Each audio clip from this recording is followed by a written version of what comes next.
Greetings, Woodsians and School of Lifers. This week, I'm going to talk about ways to describe what you need to do to build systems and find solutions that go beyond user stories. So you already know who I am as a simulationist, doing a lot of different things. As always, these slides are hosted in reveal.js, and they have a lot of embedded links in the slides. You can find them on my website at this location down here. And go ahead and review those at your convenience. So I was inspired to put this presentation together because I'm aware that certain groups really like to talk about everything they do in terms of user stories and little nuggets of functionality. So one way they might talk about what they need to accomplish is just using individual requirements. They might write them up on Post-its. Here's an example I got from a presentation I watched while I was renewing my Scrum certs that I finished 2 or 3 weeks ago now.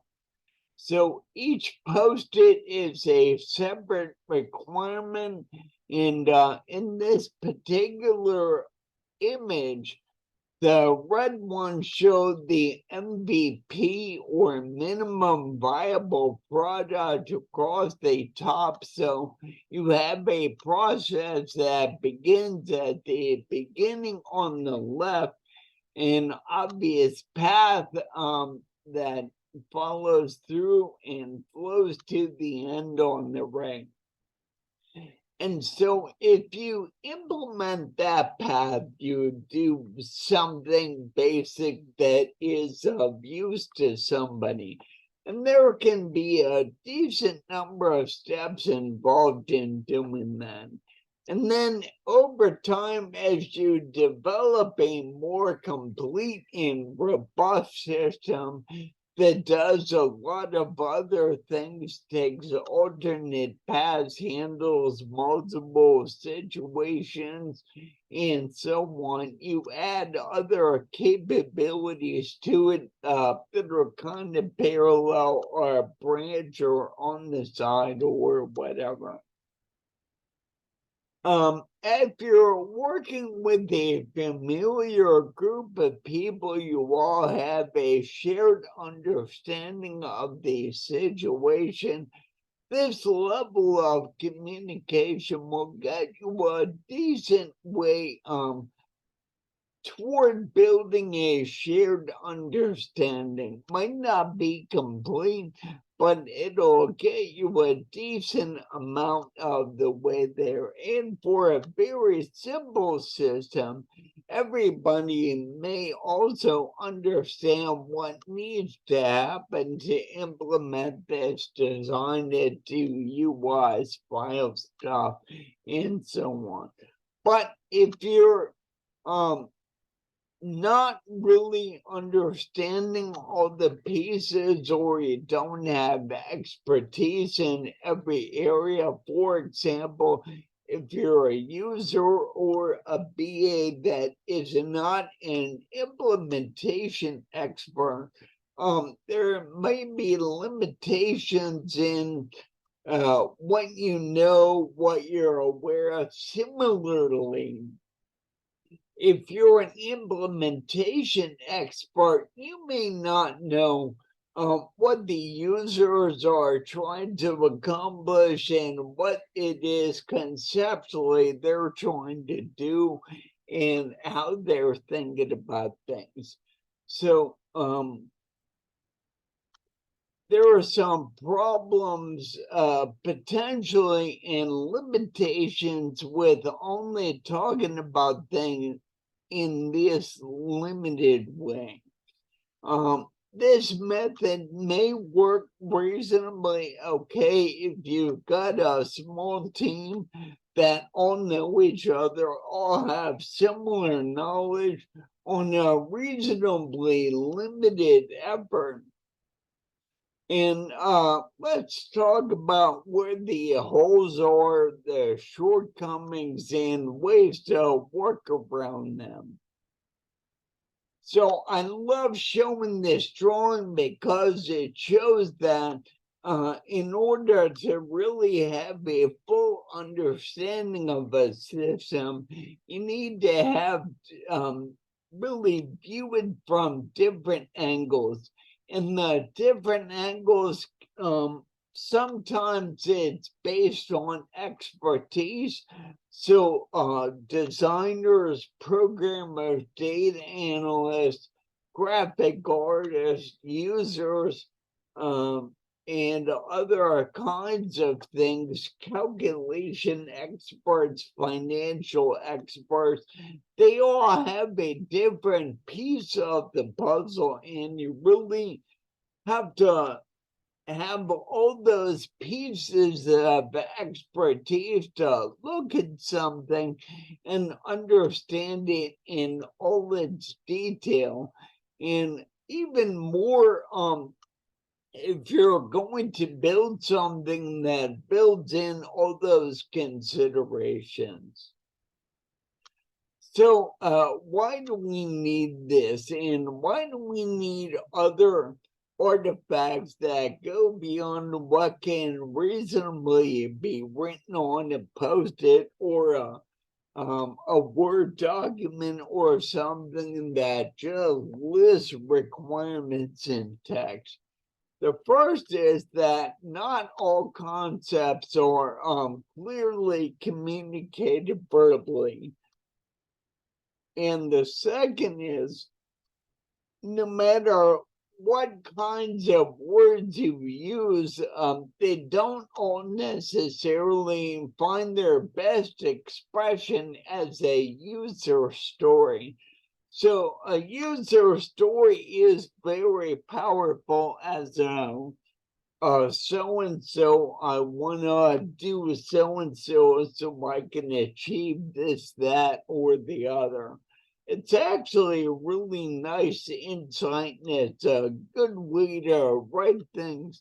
It'll get you a lot of the way there on a lot of circumstances, but there's so much more that you can understand and communicate.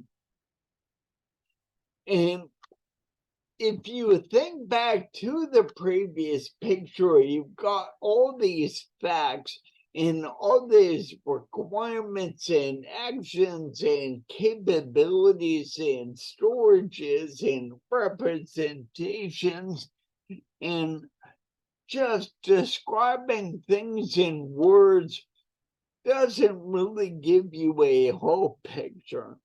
Like, you can't describe a space shuttle in words, but how about if you took one apart and laid all the pieces on the ground? You wouldn't really have any idea how it all fits together. So you've got to find ways to group things and take them apart and put them together. So the guy who came up with the saying a picture is worth 1,000 words, I just learned this the other day, is an advertising exec who originally said that. His name was Fred R. Bernard, and it's a great thing. I have taken to Bob's addendum on that, which is, and animation is 1,000 pictures, so that can even give you a more robust view. So user stories give you a view from one angle, and the things I'm going to share with you help you express and develop a more complete understanding. So the first thing I want to talk about is my favorite. It's my primary way of doing everything and solving most of the kinds of problems I've solved in my career. And that is using a process model. So I'm almost always looking at a system where things come in, they operate on those things, or different elements of the system operate on those items. They flow through and then they flow out. And that can be building evacuations, manufacturing systems, power systems, logistical systems, maintenance and repair. And sometimes these systems aren't really about things flowing through or in and out. They are flowing within a system circularly, so nothing ever enters or leaves, but a lot happens and you go through cycles within. So there are a huge number of ways to do this. These kind of drawings can show you what's going on logically and physically. They have a lot of potential kinds of components in common, though they will take many different forms. And for all of these, I have a link to one or more blog posts that I've written that give you more information on the subject. So process models, I could talk about that literally forever. Most of the blog posts I've written really have to do with process models and aspects thereof. So I find that fascinating. The next kind of artifact you can use to describe what happens is state models. So we usually think when we hear the term state, like, let's talk about the state of water. And it can be solid, liquid, or gaseous. And we have things we know about transitioning from one to another, melting and freezing, evaporating and condensing. Subliming is going from solid directly to gas. I can't remember what the reverse is, but there definitely is stuff. There are other states of matter like plasma and a few other things that are newly discovered.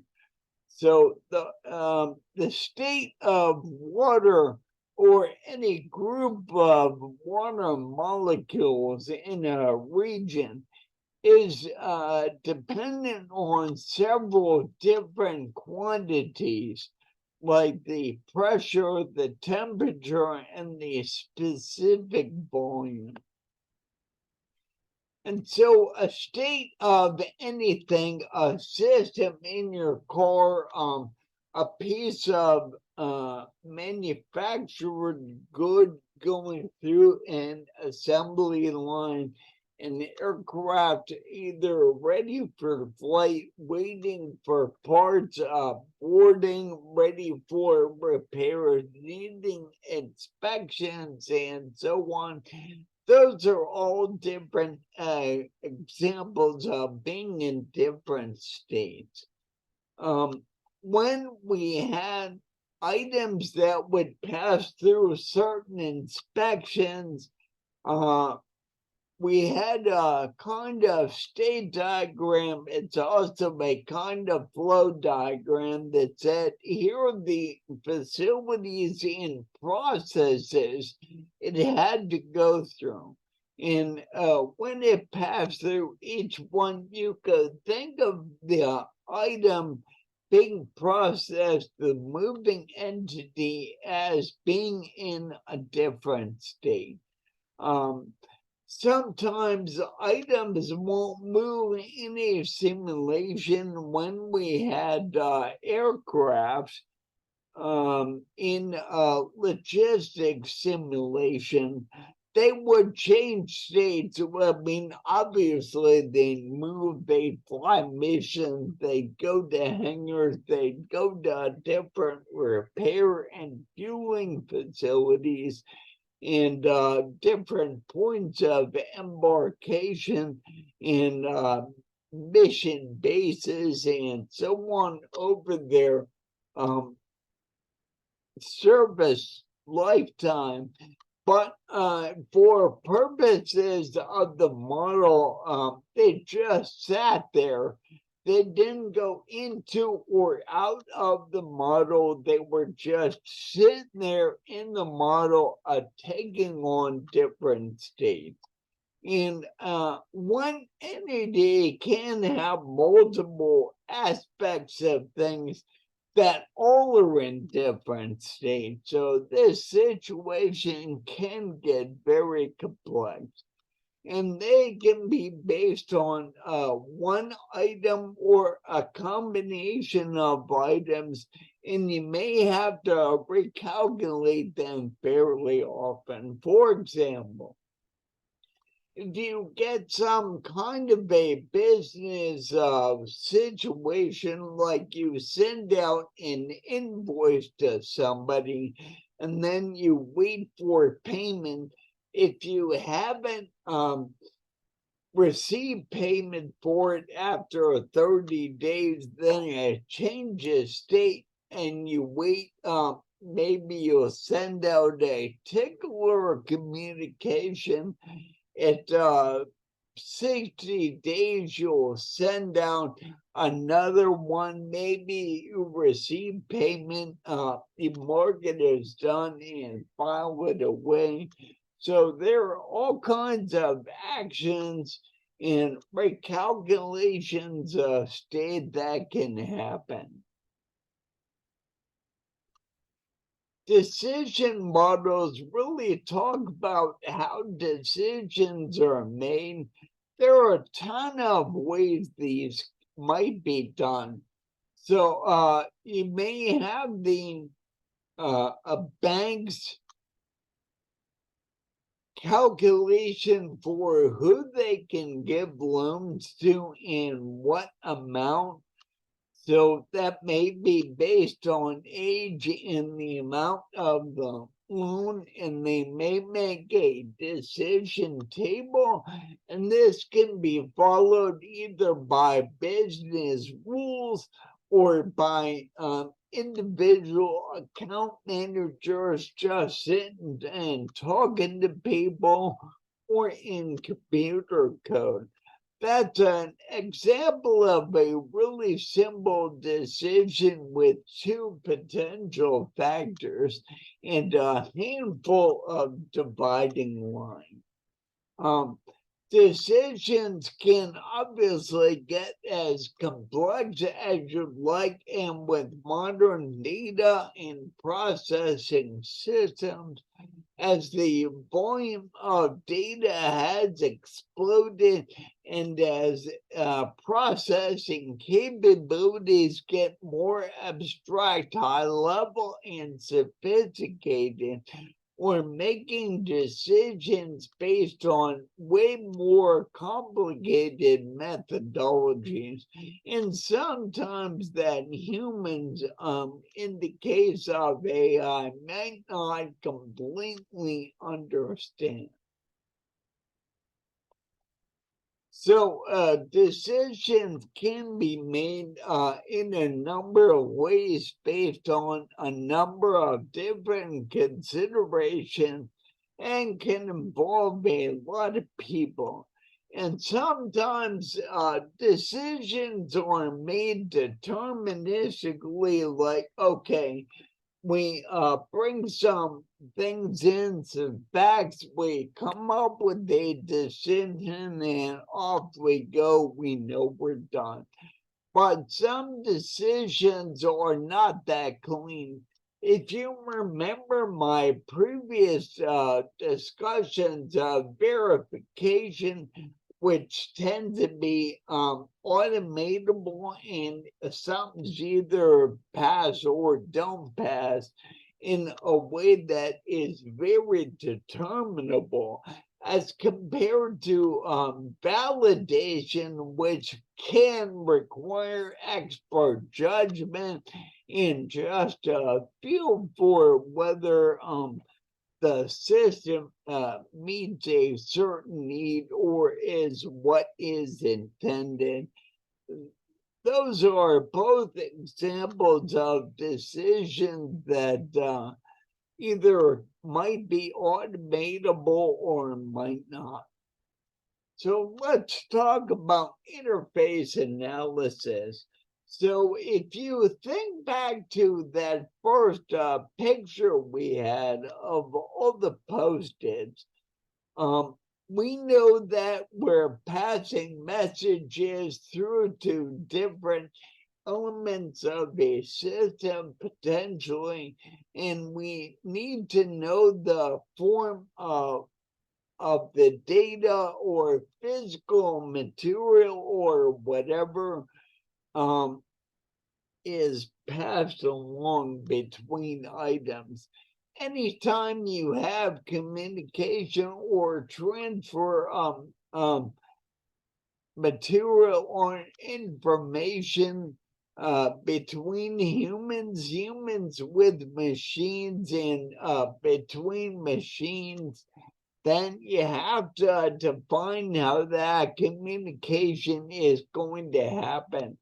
They can involve a lot of different types of information: verbal, spoken, visual, electronic, written material, mechanical linkages.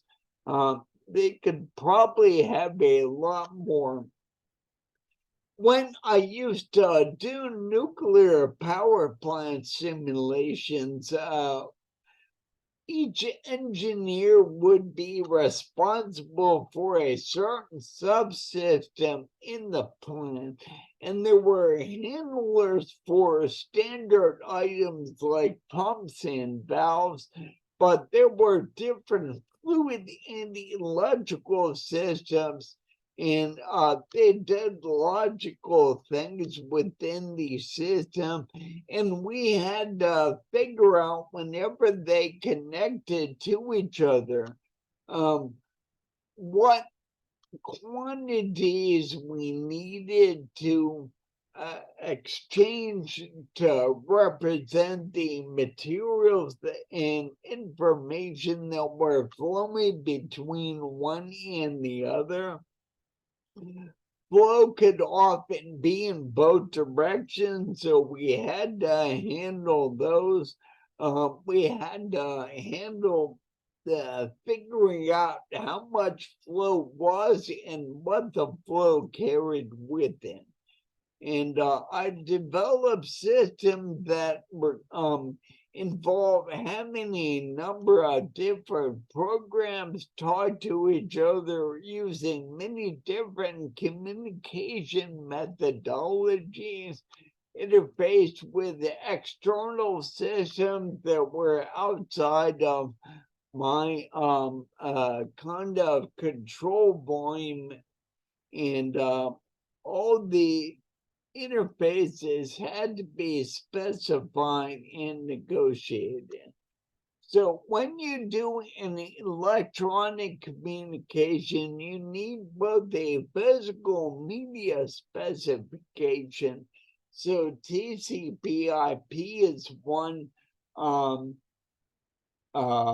serial parallel Wi-Fi, that kind of thing. They all have different ways of passing information.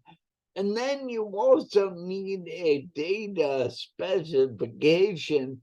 So each system knows what they're packing into a message and that they're going to send, and the receiving system needs to understand how to unpack that message to interpret the data that was sent.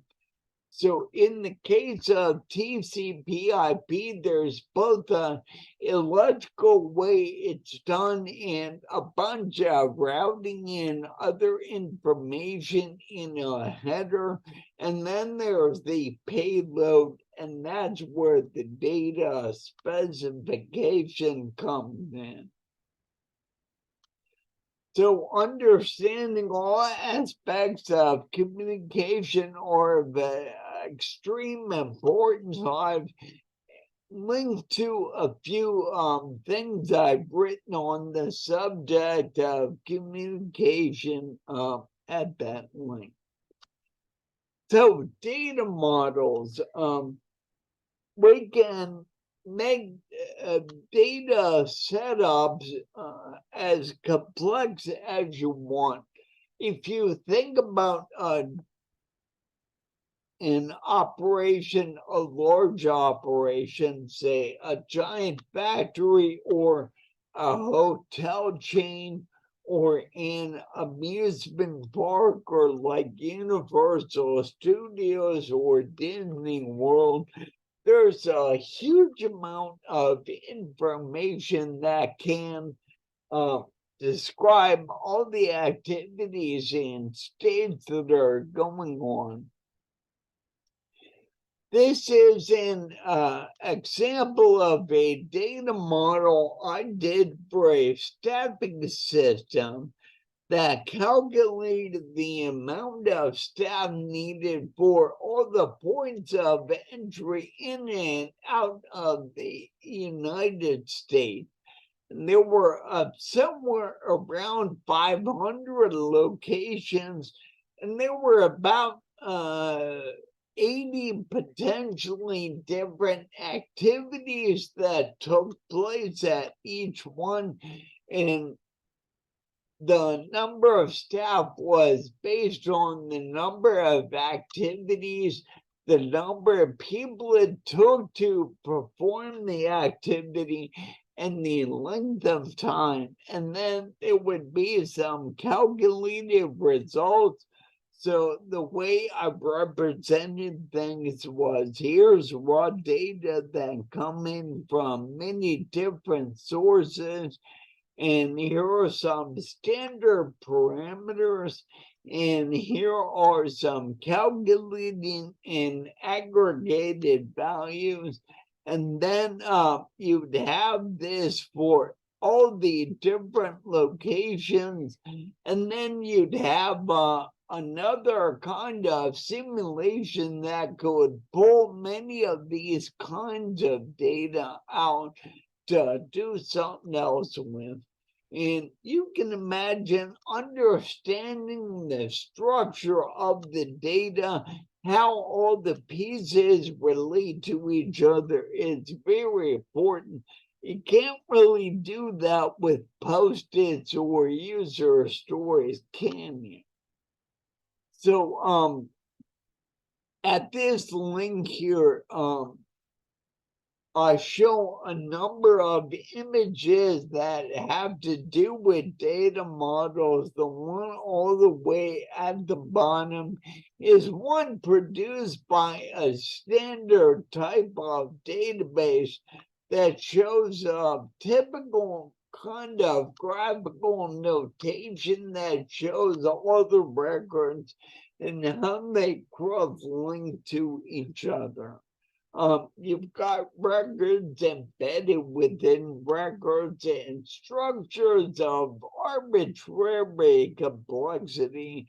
So all these can figure into really helping you understand where you're putting everything and where you're taking it all from.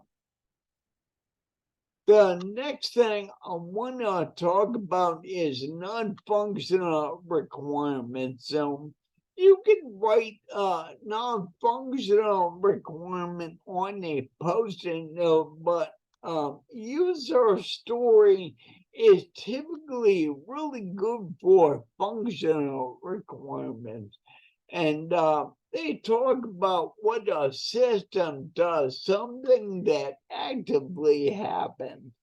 And you can definitely say, as a rule, I want to take an action so I can accomplish something.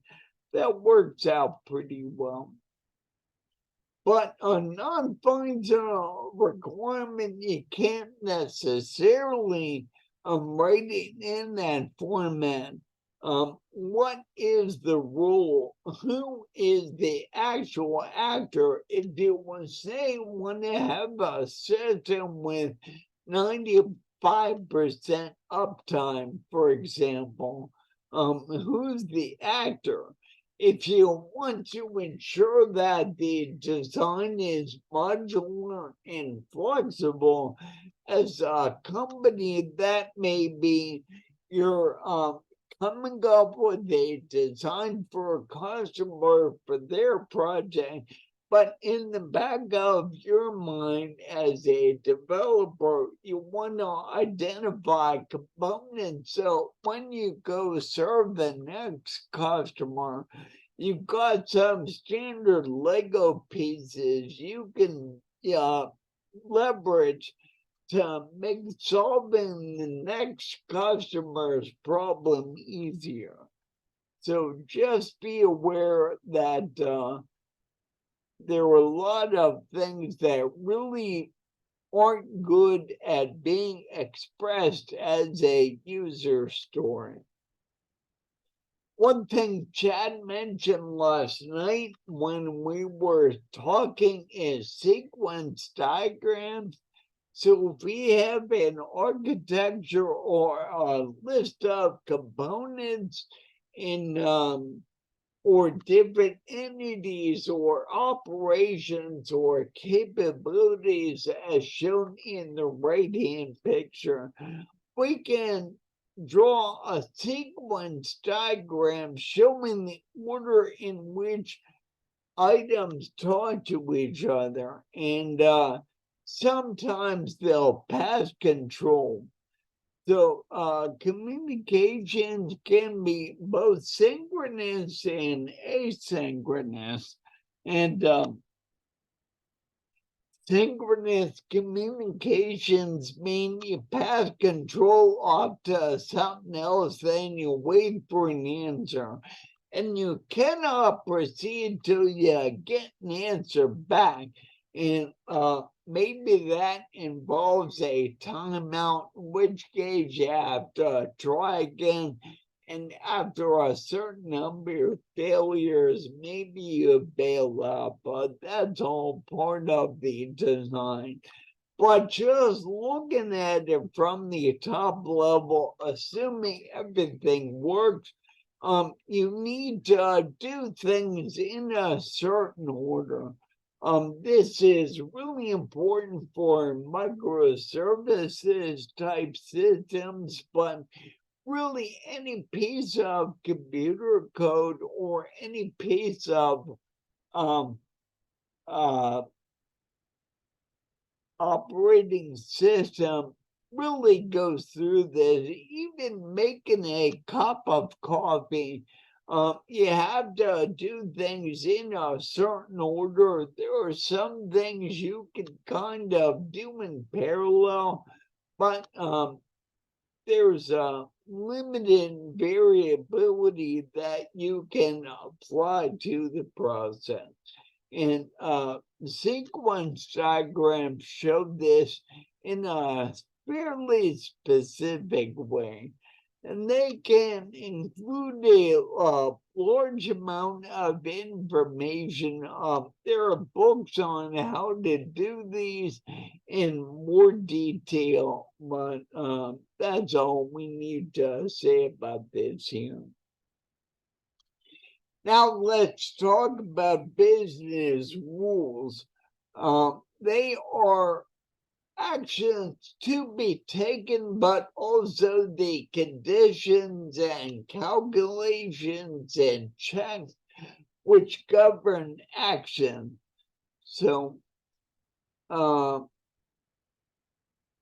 if you're a business taking actions based on entities flowing through, like letters you receive or invoices you get or products and services you make use of, you can think of them all as flowing through a process. Then there are a few different ways to handle them.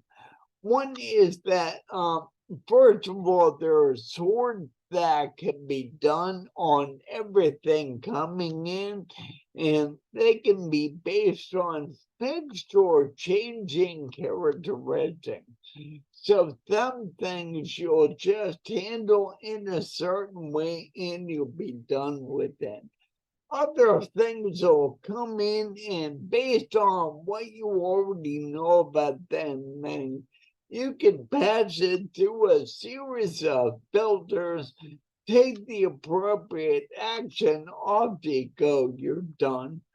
Other things you'll have to hold someplace in, as over time as states change, then you will take different actions based on the state. You might wait for replies and so on. So there, we're harkening back to our discussion about sequence diagrams. And there are a lot of solutioned systems manage business rules in a modular way and automate them to the degree possible. So once you know about these, or when you're working with them, you have to know how to express them in ways where you get explicit definitions that can be automated or understood. Use cases is another item that Chad brought up yesterday. So they really talk about or involve in grouping sets of steps or things you do into higher levels. So a very simple one is you can visit a gas station and there are a number of things you may or may not do. In this case, you might only buy gas, but you could go to the restaurant, you could buy stuff in the store, and so on. And all those actions could be different use cases. To talk about optional things you can do, you use the extend notation on this kind of diagram here to the left. When you talk about certain kinds of actions, there are embedded things that you include that are necessary. So in that case, you use the include notation.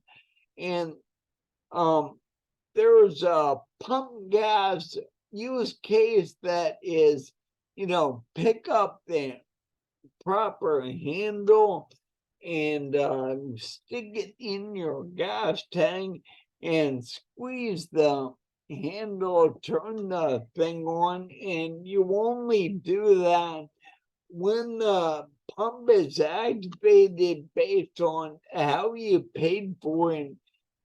Paying for it is using a credit card or going in to give them money or paying an attendant if you're in New Jersey or maybe Oregon that still does non-self-service. So there are a lot of ways to put these together. It's a way to modularize sets of actions so you can reuse them and group them. And there's a standard way of doing all this stuff.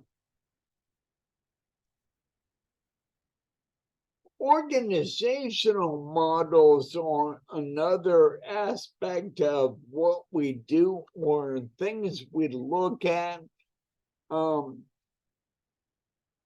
So when we do business analysis, we often have to understand the environment we're working in the organization structure and the rules in it and how control is exercised.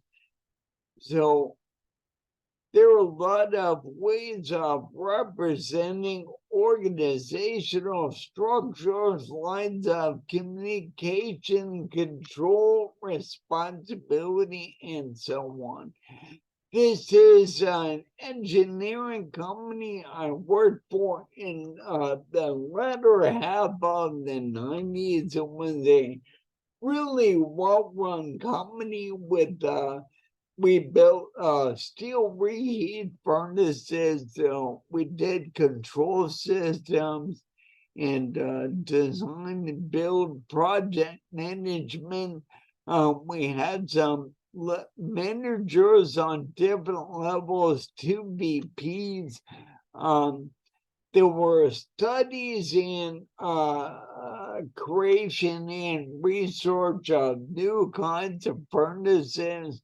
There was drafting and design that supported 2 different departments. There was a sales department and there were different subspecialists within that and support staff. There was a training and development group that did multimedia stuff to support building, repairing, operating, and maintaining furnaces. There are side supports for accounting and controlling and secretarial staff, building custodian, and certain people who did studies and just an old-timey assistant to the president. Actually, there are a lot of humorous org charts that are out there that really say a lot of funny things. And in the article that I link, I show I actually link and say, do a Google search or some other kind of search on funny org charts, and you see a lot of humorous stuff. The other drawing on the right here is the kind of air defense artillery unit I used to be in. It shows the people. It shows something about the kinds of vehicles that are in there. So it's a battery, which is the same as an infantry company or a cavalry or armored troop. It's the same kind of unit. There are several platoons. Each platoon has squads in it. And you have a platoon sergeant and a platoon leader who's the officer. So the sergeant has a day-to-day responsibility for how people do things and taking care of the troops. And the officer is in tactical command of everything. Got the senior enlisted guy, the first sergeant, and the battery commander, the executive officer, the motor warrant, a lot of departments and the headquarters support staff, all with different vehicles, different kinds of equipment, different jobs, and so on. And there are standard notation for how you do this in the military. Understanding these organizations can be as complex as you'd like it to be. So we're getting close to the end, fortunately. Root cause analysis is another way to really describe systems and dig down into what's making them work. You really have to pull things apart in details to figure out why things happen. A standard kind of tool of root cause analysis used to be called the 6M, so measurement, material, man, machine, method in Mother Nature. Now we use slightly different language for various reasons.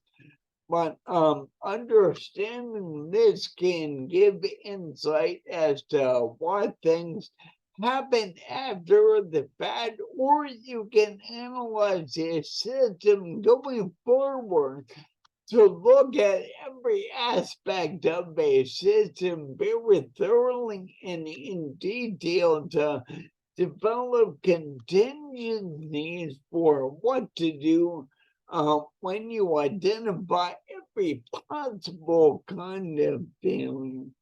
So if you're doing it forward, a standard way of doing that is an FMEA analysis, which is failure modes examination and analysis, something like that. I have it linked in the article. And you can argue that this isn't an artifact so much as a procedure or an activity that helps you understand the system so you can solve a problem and generate requirements. And there are a lot more different kinds of things. We don't need to go into super amounts of detail. So you have to analyze all the documents that you're working with and also do discovery on every other kind of entity or process that's moving through your system. You build a data dictionary to define all the types of data that you're working with, the data types, where it comes from, how you know it's correct, the source of its authority, the data type in a programming sense or a database sense, the range of values it can take on, and what's a good value, what's not a good value, how these items are grouped into structures and records, and so on. A glossary is more about a description of terms used in the organization, the industry, or that particular solution. And it's put together for every effort to make sure everyone is speaking the same language. There are also financial analyses that can be done so you know the cost of everything and you can evaluate whether activities make sense or not. You can do risk analyses, which is things that may or may not happen, and there are standard ways of dealing with them in the abstract. There are 5 ways traditionally listed. A roles and permission matrix describes all the different potential human actors in a situation, what their titles are, what they're allowed to do, what they're empowered to do, and what permission they need. And also a stakeholder list map for personas that talk about whether people how actively they're involved in a process. Some will be consulted, some will be informed, some actually make decisions, and so on. There are levels based on your role. There are a few other ones. The ones I've described so far are all listed in the BABOK, but there are other ones. So many times I have started designing systems from UI, and you can start using any of these. And it's better. There are a lot of things you can do. So that's one thing you need to know. UI may fall out of work you do when you're designing from the ground up, but when you're modifying a system that already exists, you have to understand the UI and UX that already exists, and they take many forms. You've got contract terms and specifications, which talk about needs, limitations, interface requirements, business rules, and so on. You have to be aware of those. You have to be aware of enterprise architecture. So talking about how the business works with the abstract or application type things you're doing to solve problems, and how those the physical or technology layer that the application logic and calculations are carried out in. Yeah, be aware of all that. There are a lot of mathematical calculations you need to have good understanding and descriptions of, and there are also any physical installations. They come in all forms. They can be maps, floor plans, layouts, equipment installations, isometric drawings, piping diagrams, blueprints, everything you can imagine. In any other kind of angle diagram you can think of, you can't always express how all the pieces fit together using post-it or user stories. So you can argue that many of these are either upstream or downstream of the requirement step, and user stories are mostly about the requirement step. But everything I've shared with you is really about how to develop a more thorough understanding. And now that I've talked about what user stories may not be good for, what are they good for? Well, they're actually great for talking about functional requirements individually.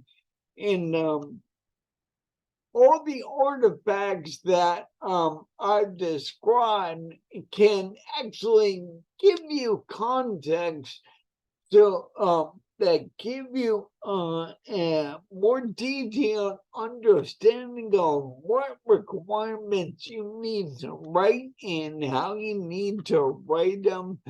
so that you get the things done and get the needs addressed that you identify, that create value for your customers, whether they're internal and external.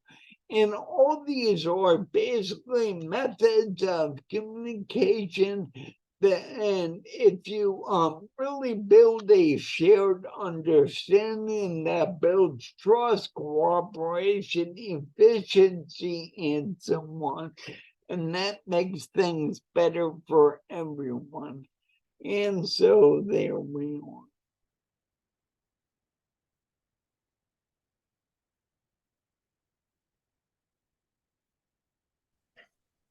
How are you? Good. Very good, Bob. I think one take home from this is that you can't automate.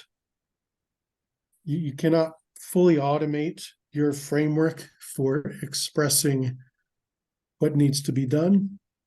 You know, you can 80-20 that with things like the user story, but even the tools that you presented, the different types of diagrams, you can't automate how you need to draw this diagram and that diagram and then this one, and you still have to have a human you need human discernment in that loop of just what's needed and what's not, which should be good news. It means we still get to be creative when we approach these things. Yeah, that's the point I always make. You always want to be in a role that cannot be automated. And that is where human judgment and creativity comes in. There are ways that AI can probably aid and abet all these activities and creations, but they can't go the whole way in any case, and they certainly cannot build that three-dimensional or multi-dimensional contextually correct understanding. Yeah, well, I bet AI could generate a lot of these artifacts, but you still need the human to figure out what needs to be generated. Yeah. Right? That's really what I mean by automating. Like we've got this, we seem to have this desire to make up a framework, whether it's regardless of who or what generates it. There's this framework. We want it to be like a machine that just tells us what to make.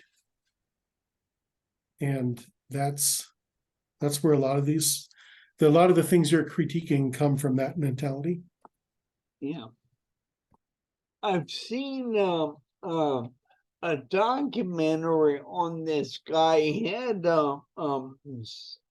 system of linkages in arms. It's like one of these modern art sculptures, right? And he had a light on the end of one arm.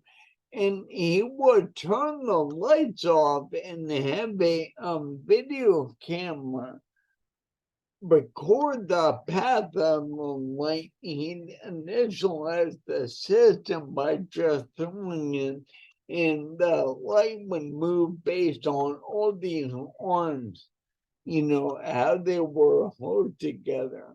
And then a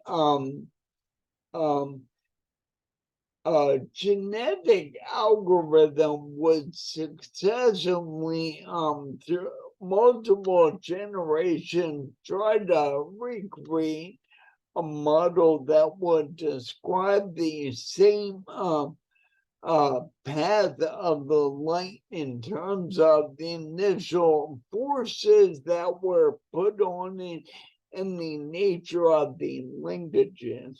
And a human would always have to go through and look at what it did and what it described to see how accurate it was. And these kind of things would ferret out, frictions in certain kinds of linkages and pivot points they often come up with the acceleration due to gravity in the downward direction. So they figure out certain things about the natural world that get embedded into the models that the AI creates. But you know, they are never the whole and exactly correct answer. And so we're just at the beginning of the AI trying to do these things. We always need that human touch.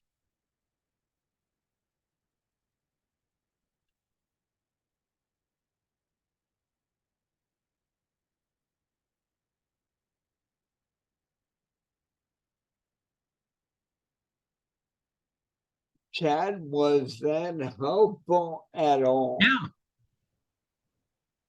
Yeah, I don't have any questions at the moment, but yeah, definitely. I just got to pick and choose which ones I want to do now within there. Right. All right. Sounds great. Thank you for joining me as always. Welcome, Terry. Hopefully we didn't put you to sleep. These things are always recorded and they're posted on YouTube and on my website. One thing that's happening is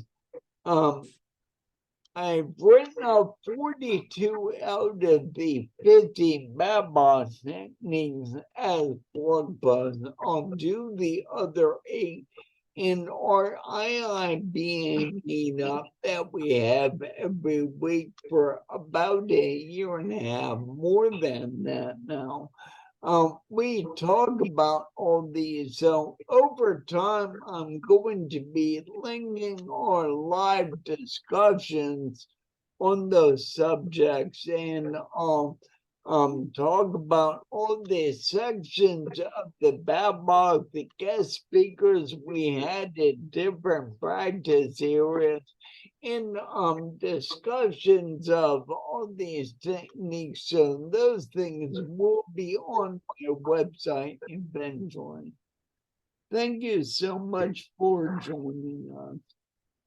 Thank you. This was fantastic. I definitely will like the replay to kind of scroll through it and see what I can use for. I have a very small business, but a very complex life. So it'll be interesting to pull some of those things even for organizing, you know, the small business, family, eventually trying to add employees and just creating some visuals for the complexity. So that's fantastic. Awesome. Let me know how I can help.